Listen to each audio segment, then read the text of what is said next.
श्री गणेशाय नमः। ओम श्री गुरुवे नमः। आज की भगवत चर्चा स्वामी श्री राम सुखदास जी के लेख प्रवचन साधक कौन है इस पर आधारित है। स्वामी जी कहते हैं, परमात्म तत्व की प्राप्ति न स्त्री को होती है, न पुरुष को होती है, न साधु को होती है, न गृहस्थ को होती है, न ब्राह्मण को होती है, न क्षत्रिय को होती है। अर्थात भगवत प्राप्ति किसी जाति, वर्ण, आश्रम, संप्रदाय आदि के व्यक्ति को नहीं होती, प्रत्युत साधक को होती है। जो साधक होता है वह स्त्री, पुरुष, साधु, गृहस्थ इन वर्ण आश्रम में बंधा हुआ नहीं होता।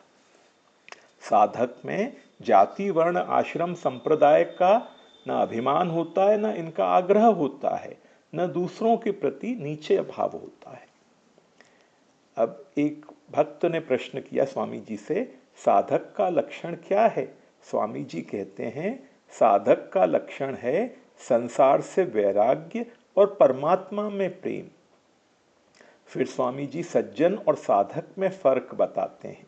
जिसके आचरण और विचार अच्छे हैं, जो सद्गुणी और सदाचारी है, वह सज्जन होता है, और जिसमें भगवत प्राप्ति की और स्वयं के कल्याण की उत्कंठा है, वह साधक होता है। अब एक भक्त ने प्रश्न किया, साधक का व्यवहार कैसा होता है? स्वामी जी उत्तर देते हैं, वह अपने स्वार्थ का त्याग करके दूसरों का हित करता है, अपने सुख आराम का त्याग करके दूसरों को सुख आराम देता है, अपनी मान बड़ाई का त्याग करके दूसरों को मान बड़ाई देता है। सबहि मान प्रद आपु अमानी, वह किसी के भी प्रति बुरा भाव नहीं रखता। अगर उसको किसी में दोष दिखते हैं तो वह ऐसा मानता है यह दोष उसके शरीर में, अंतःकरण में, स्वभाव में है। इसी तरह साधक को किसी को भी बुरा नहीं मानता और दूसरों को भी वह प्राय बुरा नहीं लगता। यस्मान्नो द्विजते लोको लोकान्नो द्विजते च यह। अब एक भक्त ने प्रश्न किया स्वामी जी से, मनुष्य जीवन में साधन का आरंभ कब होता है? स्वामी जी उत्तर देते हैं, साधन का आरंभ होता है संसार से संतप्त होने पर और विचार करने पर। जब मनुष्य को संसार से सुख नहीं मिलता, शांति नहीं मिलती, और जिनसे वह स्नेह करता है, जिनसे वह सुख लेता है अथवा सुख की आशा रखता है, उनके द्वारा भी उसको धक्का लगता है, तब वह संसार से निराश हो जाता है। उसके भीतर उथल पुथल मचने लगती है। ऐसी अवस्था में उसके भीतर उस सुख को प्राप्त करने की इच्छा जागृत होती है जो नित्य हो, अविनाशी हो, निर्विकार हो, दुख से रहित हो जाता है। उसका यह उद्देश्य हो जाता है कि अब मैं उस सुख को प्राप्त करूंगा जिसमें दुख न हो, जिसका कभी अंत न हो। उस पद को प्राप्त करूंगा जिसमें कभी पतन न हो। उस वस्तु को प्राप्त करूंगा जिसका कभी वियोग न हो। ऐसा उद्देश्य होते ही साधना का आरंभ हो जाता है। अब एक भक्त प्रश्न करते हैं, साधन की मुख्य बाधा क्या है? स्वामी जी उत्तर देते हैं, साधन की मुख्य बाधा है संयोगजन्य सुख की आसक्ति। यह बाधा साधन में बहुत दूर तक रहती है।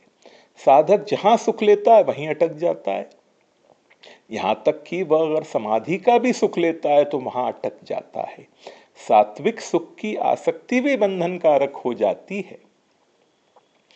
अब एक भक्त ने प्रश्न किया, संयोगजन्य सुख की आसक्ति कैसे छूटे? स्वामी जी जवाब देते हैं, सुखासक्ति छोड़ने का सबसे बढ़िया उपाय है दूसरों के सुख से सुखी और दुख से दुखी होना। पर दुख दुख, सुख सुख देखे पर। सुखी व्यक्ति को देखकर प्रसन्न होने से साधक उनके सुख में सहमत हो जाता है, जिससे वह व्यक्ति सुख का अनुभव करता है। अब एक भक्त ने प्रश्न किया, साधन आगे बढ़ रहा है, इसकी पहचान क्या है और साधन पूर्ण होने पर क्या होता है? स्वामी जी उत्तर देते हैं, साधक का संसार में जितना कम आकर्षण हो और भगवान में जितना ज्यादा आकर्षण हो, उतना ही वह साधन में आगे बढ़ा है। साधन में आगे बढ़ने पर राग द्वेष उत्तरोत्तर कम होते जाते हैं। अगर पहले की अपेक्षा राग द्वेष, हर्ष शोक आदि कम नहीं हुए, चित्त में शांति नहीं आई, तो क्या साधन किया? और साधन पूर्ण होने पर, सिद्ध होने पर कृतकृत्यता, ज्ञात ज्ञातव्यता और प्राप्त प्राप्तव्यता हो जाती है। अर्थात कुछ भी करना, जानना और पाना शेष नहीं रहता। साधक को उस परम लाभ की प्राप्ति हो जाती है जिसकी प्राप्ति होने पर उससे अधिक दूसरा कोई लाभ उसके मानने में नहीं आता, और जिसमें स्थित होने पर वह महान से महान दुख से भी कभी विचलित नहीं किया जा सकता। आज की भगवत चर्चा यहीं तक। ओम श्री गुरुवे नमः।